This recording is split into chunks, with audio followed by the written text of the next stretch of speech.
저는 지금까지 참 열심히 살아왔다고 생각했습니다. 남에게 피해 입히지 않고 내 자식들에게는 적어도 가난이라는 짐을 물려주지 않으려 발버둥 치며 그렇게 말입니다.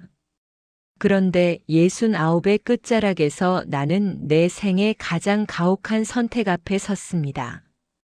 아내의 무릎 연골이 다 닳아 그 통증에 밤에 잠 못 자고 아파하는 소리와 사업이 무너져가는 아들의 절박한 숨소리 사이에서 말입니다. 안녕하세요.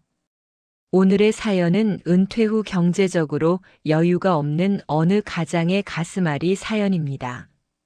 사연을 시작하기 전 구독과 좋아요를 눌러주시고 어디서 듣고 계신지 댓글로 알려주시면 마음을 담아 건강과 행운을 그곳에 전달해 드리겠습니다.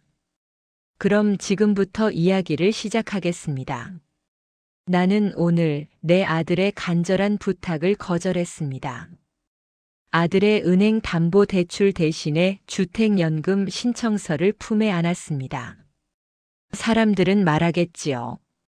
매정한 아버지라고. 하지만 이것은 내가 내 아들을 살리고 우리 부부의 존엄을 지킬 수 있는 마지막 승부수였습니다. 지금부터 제가 들려드릴 이야기는 가장 뜨겁고도 시렸던 우리 집의 마지막 독립전쟁에 관한 기록입니다. 거실 소파에 앉아 있으면 벽지에 밴 세월의 냄새가 코끝을 스칩니다. 30년 된 아파트. 누군가는 이곳이 12억 원이라며 부러워합니다. 하지만 그 12억 원이라는 숫자가 내 아내의 통증을 멈춰주지는 못했습니다. 아침마다 식탁에 마주 앉은 아내의 얼굴을 보는 것이 고역이었습니다. 10년 넘게 사용해 반들반들해진 식탁 위로 김이 모락모락 나는 블랙커피 한 잔. 아내는 웃고 있었지만 일어설 때마다 들리는 그 낮은 신음소리를 나는 차마 외면할 수 없었습니다. 여보, 무릎은 좀 어때? 괜찮아? 노인네 무릎이 다 그렇지 뭐. 그나저나 당신 이번 달 관리비 고지서 봤어? 이렇게 말하는 아내의 목소리는 힘이 없었습니다. 전기료 몇만 원에 가슴을 졸이는 12억 자산가의 삶이라. 나는 생각했습니다. 이게 정말 우리가 꿈꾸던 노후인가? 젊은 시절 2번의 사업 실패를 겪으며 모아둔 돈을 다 쏟아부었을 때 그래도 이 집 한 채만은 지켰다는 것이 유일한 위안이었습니다. 그런데 그 위안이 지금은 거대한 감옥처럼 느껴졌습니다. 매달 25일이면 통장에 찍히는 70만 원의 국민연금. 만성 소화불량으로 장기 복용 중인 위장약 값이나 감기 등으로 방문하는 병원비와 통신비를 내고 나면 남는 돈은 30만 원 정도. 그 돈으로는 아내의 무릎 수술비를 감당할 수 없었습니다. 그래서 결심했습니다. 몇십 년 동안 있어도 없는 듯 깊게 숨겨두었던 적금을 깨기로요. 적금을 깨기로 한 날 아내는 울었습니다. 그 돈은 우리가 정말 죽기 직전에 써야 할 마지막 보루였기 때문입니다. 그래서 나는 실손 보험금을 받으면 다시 채워질 거라며 아내를 달랬습니다. 그때였습니다. TV에서 흘러나오는 공익 광고 하나가 내 가슴을 때렸습니다. 내 집에서 평생 살면서 매달 연금을 받는 주택연금. 자식에게 부담 주지 않는 현명한 선택입니다. 그 전까지는 그저 남의 이야기인 줄만 알았습니다. 그런데 그 순간 12억이라는 숫자가 연금액으로 변환되어 머릿속을 스쳤습니다. 매달 300만 원. 그 돈이면 아내의 수술은 물론이고 재활치료 그리고 우리가 꿈꾸던 소박한 여행도 가능할 것 같았습니다. 무엇보다 자식들에게 돈 좀 보태다오라는 비굴한 소리를 하지 않아도 된다는 사실이 나를 설레게 했습니다.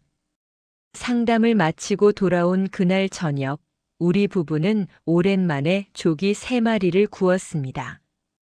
아내의 얼굴에 모처럼 활기가 돌았습니다. 이제 우리 좀 편하게 삽시다라는 내 제안에 아내는 망설이다 고개를 끄덕였습니다. 그런데 현관문 벨소리가 울렸습니다.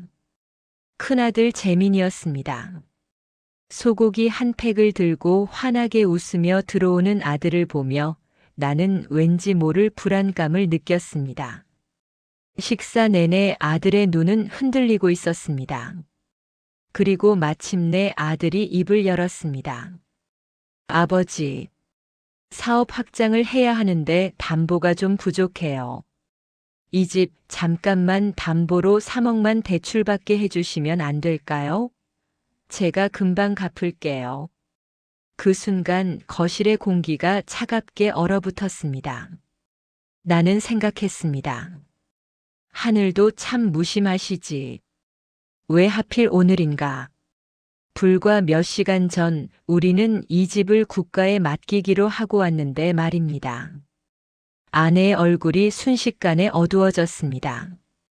나는 아들에게 솔직하게 말했습니다. 주택연금을 신청하기로 했다고. 이렇게 말하는 내 입안이 바싹바싹 타들어가고 있었습니다. 이 말을 들은 아들의 얼굴에서 웃음기가 사라지는 것을 보는 것은 내 심장을 도려내는 것보다 아팠습니다. 하지만 나는 생각했습니다. 여기서 3억을 내어준다면 그것은 아들을 돕는 것이 아니라 우리 모두가 함께 벼랑 끝으로 걸어가는 길이라는 것을요. 아들이 돌아간 뒤 나는 거실 소파에 앉아 낡은 앨범을 넘겼습니다. 아이들이 초등학생 때부터 우리 부부는 맞벌이 하느라 제대로 챙겨주지 못한 미안함이 나를 덮쳤습니다. 하지만 그때 내린 결론은 하나였습니다. 아이들에게 짐이 되지 않는 것, 그것이 내가 줄 수 있는 마지막 상속이다. 몇 달이 지났습니다. 아내는 성공적으로 수술을 마쳤고 이제는 보조기 없이도 거실을 사뿐사뿐 걸어 다닙니다. 주택연금으로 들어오는 매달 300만 원은 우리 삶의 공기를 바꿨습니다. 더 이상 관리비 고지서를 보며 한숨 쉬지 않습니다. 그리고 가장 놀라운 변화는 아들 재민이에게서 일어났습니다. 집 담보 대출을 거절당한 뒤 아들은 한동안 연락을 끊었습니다. 하지만 결국 아들은 스스로 해결책을 찾았습니다. 사업 규모를 무리하게 확장하는 대신 내실을 다지는 방향으로 선회했고, 정부 지원 사업을 따내며 자생력을 키웠습니다.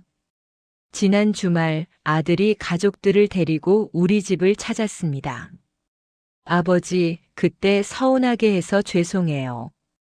만약 그때 아버지 집을 담보로 잡혔다면 저는 아마 지금 더 큰 빚더미에 앉아 있었을 거예요. 스스로 일어서는 법을 가르쳐 주셔서 감사합니다. 아들의 말에 나는 참아왔던 눈물을 흘렸습니다. 나는 생각했습니다. 그래, 이게 진짜 상속이지. 우리는 이제 주택연금으로 모은 돈을 조금씩 떼어 손주들의 교육보험을 들어주고 있습니다. 12억짜리 집을 통째로 물려주는 것보다 웃으면서 손주를 안아줄 수 있는 여유 있는 할아버지로 남는 것. 그것이 내가 선택한 현명한 노후였습니다. 창밖의 은행나무는 여전히 노랗게 물들어갑니다. 작년이나 올해나 변함없는 풍경이지만 그것을 바라보는 제 마음은 그 어느 때보다 가볍습니다. 69. 이 숫자의 무게가 이제는 무겁지 않습니다. 오히려 인생의 가장 빛나는 황혼을 맞이할 준비가 된 것 같아 가슴이 벅차오릅니다. 사랑하는 동년배 여러분, 오늘의 사연 어땠나요?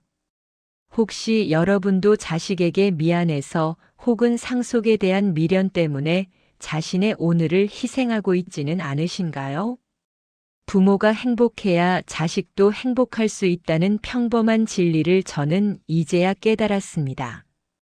우리가 건강하고 경제적으로 독립되어 있을 때 비로소 자식들과의 관계도 건강하게 유지될 수 있습니다. 내 집에서 평생 살면서 품위 있게 늙어가는 일. 그것은 자식의 몫을 뺏는 것이 아니라 자식에게 자유를 선물하는 일입니다. 여러분의 남은 여생이 돈 걱정 대신 웃음꽃으로 가득하기를 진심으로 기원합니다. 지금까지 제 이야기를 들어주셔서 감사합니다. 이 이야기에 공감하시면 좋아요와 구독을 눌러주세요. 그리고 오늘 사연에 대한 생각도 알려주세요. 여러분이라면 어떻게 하셨을까요? 꼭 댓글로 알려주세요.